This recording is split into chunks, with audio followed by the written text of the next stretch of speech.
Le complot des blouses blanches ou l'affaire des médecins en russe est un épisode particulièrement éclairant sur les méthodes employées par Staline en URSS pour tenir sa population. Méthodes qui ont été particulièrement mises en œuvre au cours des années 1930 dans le cadre des grands procès de Moscou. Procès de Moscou au cours desquels des médecins, soi-disant criminels, avaient déjà été condamnés. Cette affaire est exemplaire aussi d'une forme communiste d'antisémitisme qui se développe après la Seconde Guerre mondiale en URSS et dans les pays frères. Les Juifs sont accusés d'être des cosmopolites sans racines. La situation empire avec la création d'Israël en 1948. En 1952, lors des procès de Prague, sur les 14 cadres du parti accusés de complot, 11 étaient juifs. Depuis 1950, Staline soupçonne Beria, qui est le chef des services secrets, de vouloir lui nuire. Si un complot ignoré de Beria pouvait être dévoilé, cela permettrait à Staline d'accuser Beria d'incompétence et de l'écarter. En décembre 1952, Staline déclare que tout sioniste est l'agent du service de renseignement américain. L'affaire éclate quand une dépêche de l'agence TASS est reprise par le journal Pravda sous la forme d'un article au titre évocateur, sous le masque de médecins universitaires, des espions tueurs et vicieux.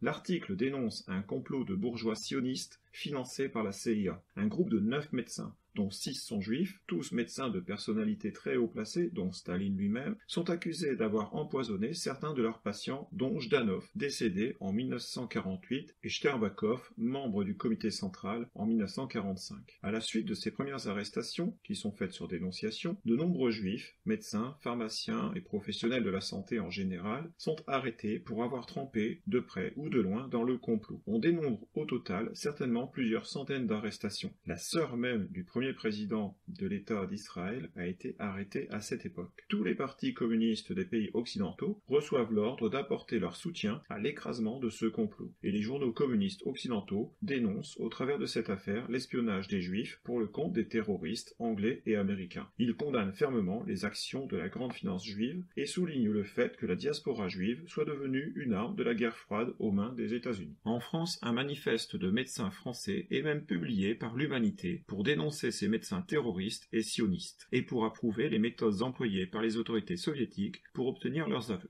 Les arrestations se poursuivent encore quelques jours après la mort de Staline, le 5 mars 1953. Le 3 avril 1953, les autorités affirment que le complot des médecins n'a jamais existé, que ces derniers doivent être réhabilités. C'est Beria lui-même qui annonce que l'arrestation des 9 médecins était illégale et sans fondement, que les moyens d'interrogatoire étaient interdits par la loi. Dans les journaux communistes occidentaux, ces informations sont reprises sans aucune autocritique. Sur les 9 médecins arrêtés au début de l'affaire, seuls 7 retrouvent la liberté, les 2 autres sont décédés, certainement des suites de leurs interrogatoires.